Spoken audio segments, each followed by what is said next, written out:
Olá, eu sou Reinaldo Fracino, administrador de empresas e também estou na TV Relacionamento.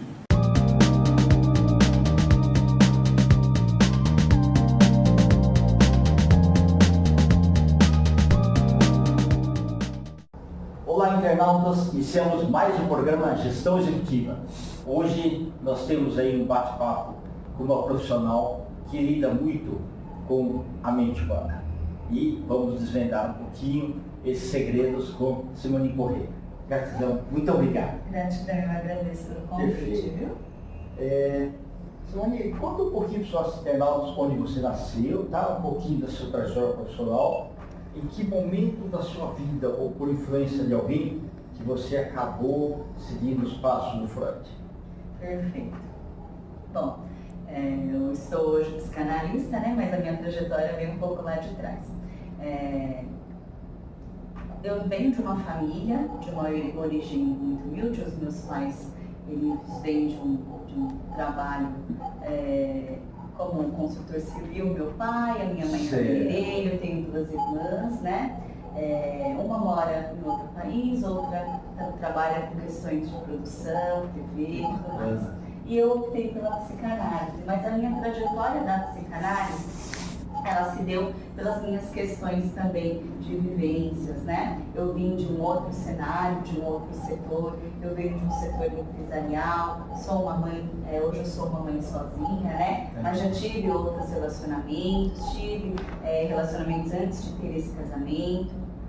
E as questões foram acontecendo na minha vida, eu saí da questão empresarial e vim hoje para a questão empresarial, mas da questão terapêutica, na questão desse mundo, né, do desenvolvimento humano.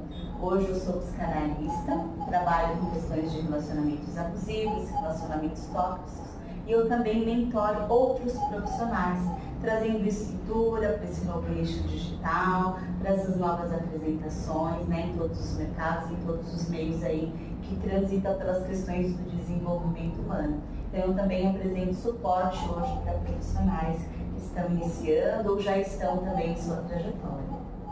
Muito interessante. Na verdade, Simone, então, você tinha a sua vida normal profissional, mas internamente você tinha muitos questionamentos. Sim, na verdade desde... Que, né? Sim, das exato. coisas, né?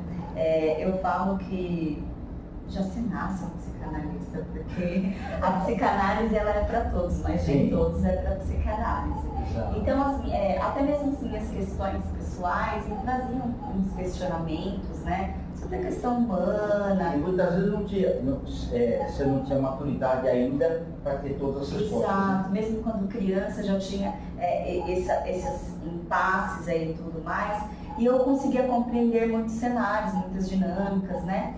Só que como criança não tinha os direcionamentos específicos. E aí as minhas escolhas foram outras, foi me levando para outros caminhos, né? Eu tenho outras formações antes de vir para o mundo da psicanálise, do desenvolvimento humano.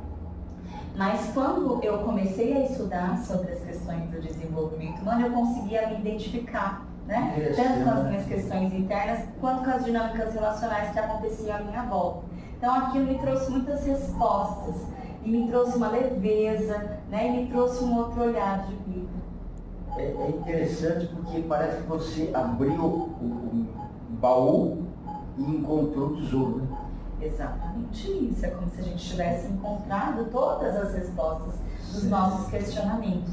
Bem antes, né, da gente chegar nesse caminho que vem da infância, aí vem as dinâmicas de relacionamentos familiares, aí vem uma dinâmica social e que engloba todo esse nosso ser, né, que essas construções do nosso eu interno. Então essas respostas, elas vieram de forma muito claras. Ok, então à medida que você foi estudando, era não só assim para aprendizado, mas era prazeroso também. Total, né? Quando você se questiona, né, internamente, você vai conseguir encontrar os caminhos, as respostas, vivenciando, e você vai conseguir encontrar a leveza e compreender que o que é do outro, o que é seu pertence a você, e aí tudo fica mais leve, né, na vida mais claro. E a gente vai seguindo. Não que a vida é um mar de rosa, é uma extrema felicidade, não tem como, né? Sim. Isso é só no imaginário, né? A vida tem os nossos desafios, os nossos desprazeres, mas a gente consegue lidar com as questões não só de uma maneira racional, mas também emocional. Então existe esse equilíbrio aí nessa troca, nessas dinâmicas de vivências, tanto pessoal quanto em grupo, né? Perfeito.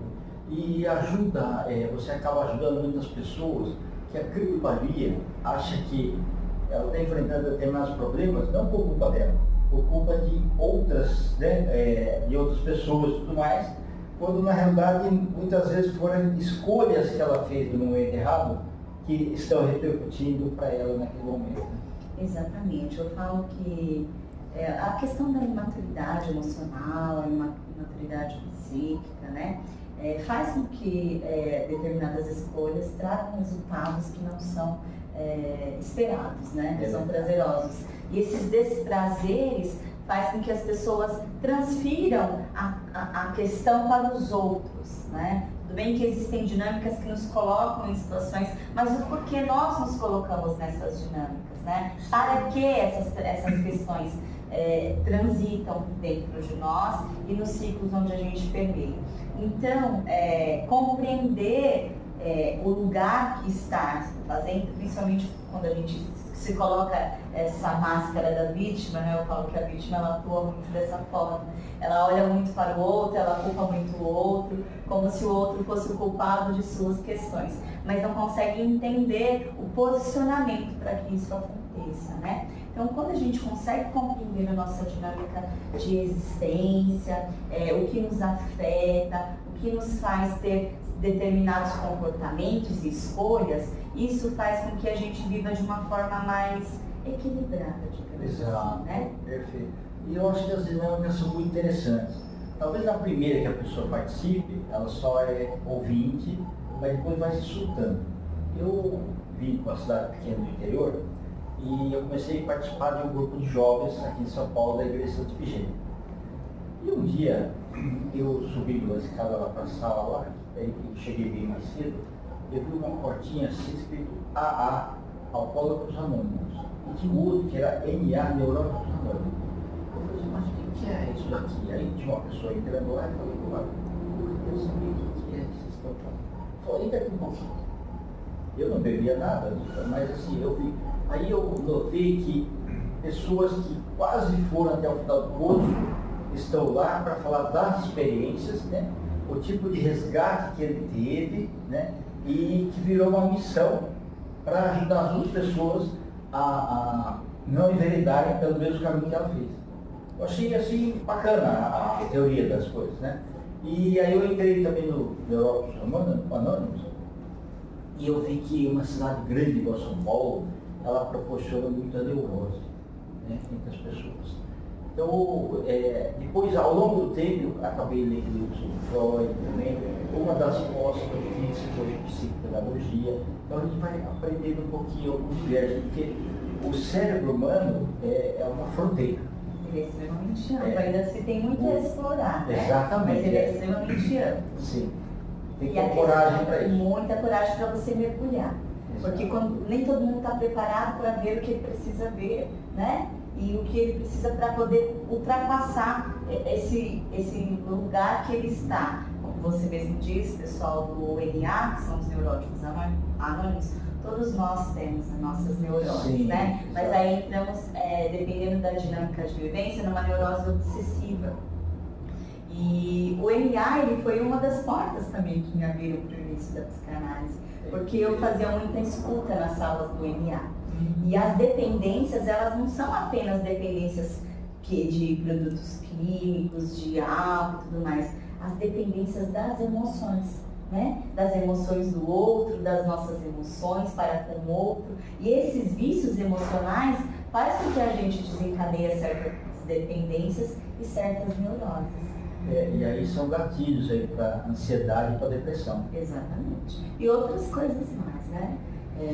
Ansiedade, depressão, síndrome do pânico, transtornos de estresse pós-traumáticos, né? E aí vai cada vez mais aflorando aí essas questões psíquicas, Eu acho que eu falei no sentido de coragem, porque tem as vulnerabilidades. Se a pessoa entra lá, mas o que vão pensar de mim? Não, aí não flui.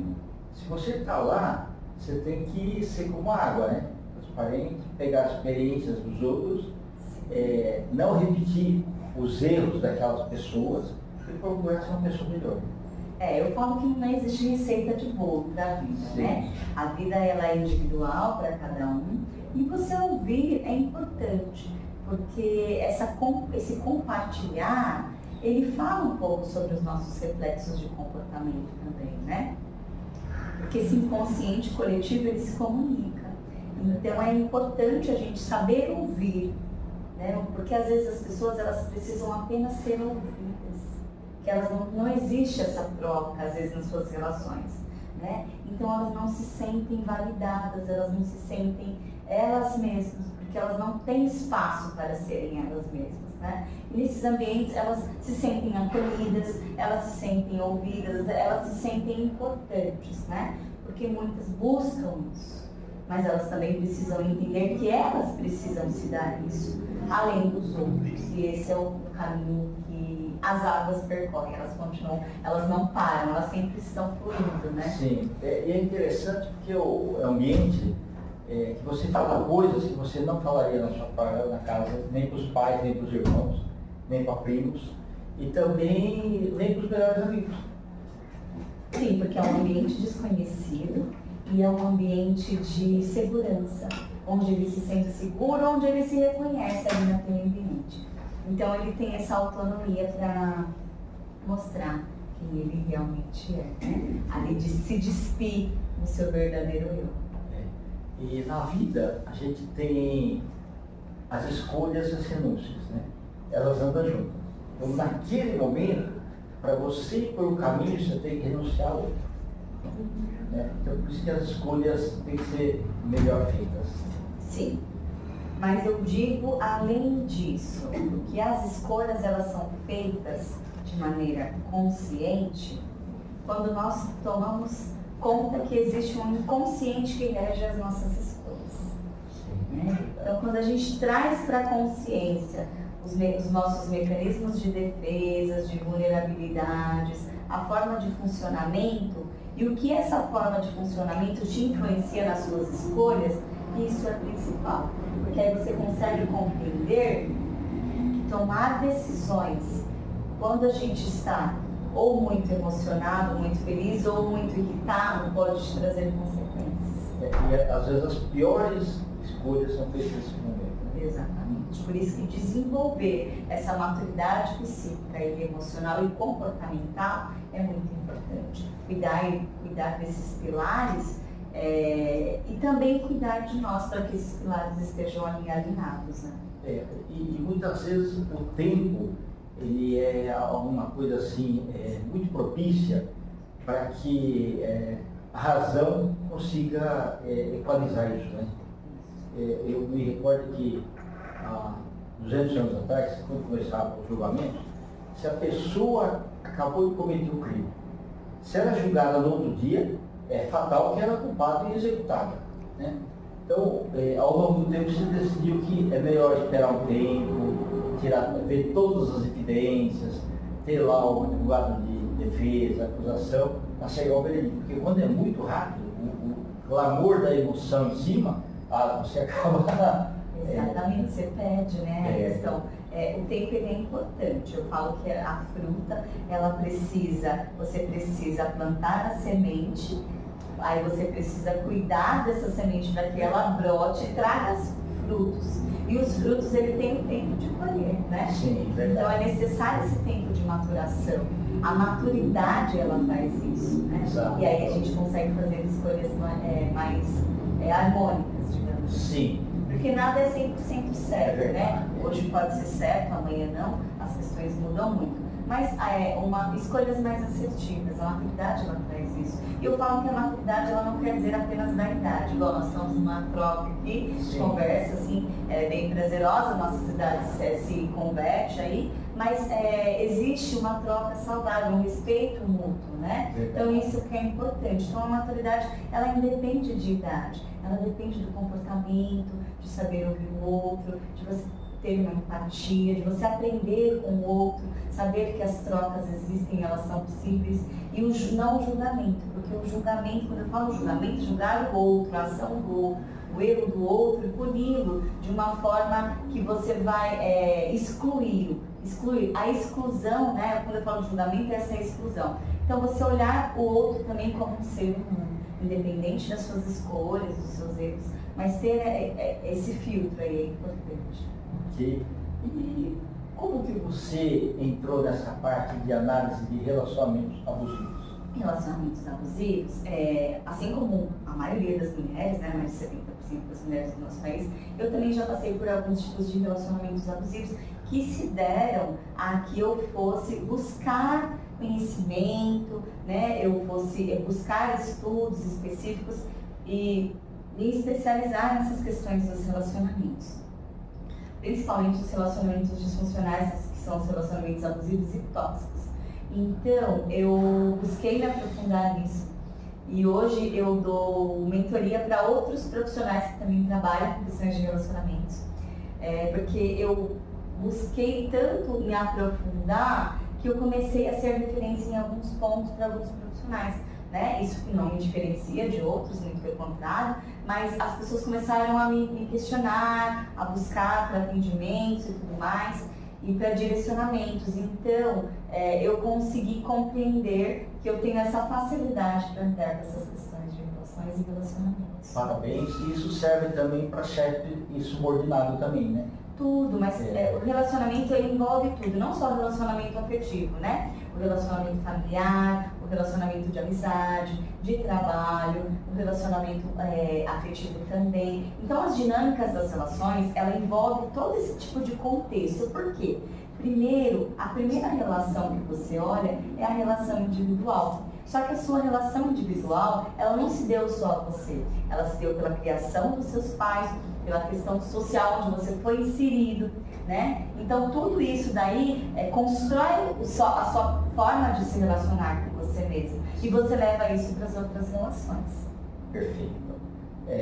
Simone, eu quero que você volte outras vezes, tá? Que você tem aí uma cultura e fechar. Parabéns, tá? Eu agradeço muito por esse olhar. Tá. Você pode deixar seus contatos, eu escrever aqui também? Perfeito. Bom, o meu contato lá no Instagram está com @psicanalista_Simoni. Aí eu tenho meu WhatsApp para atendimentos, mentorias, que é o 11 95430 5970. E no Facebook eu estou como Psicanalista Simoni. Eu agradeço mais uma vez pelo convite, foi uma troca muito rica, muito obrigada pela oportunidade. Gratidão, tá? Muito obrigado. Internautas, com os agradecimentos então a essa fantástica psicanalista Simone Correia, nós finalizamos mais um Gestão Executiva. Um grande abraço e até a próxima.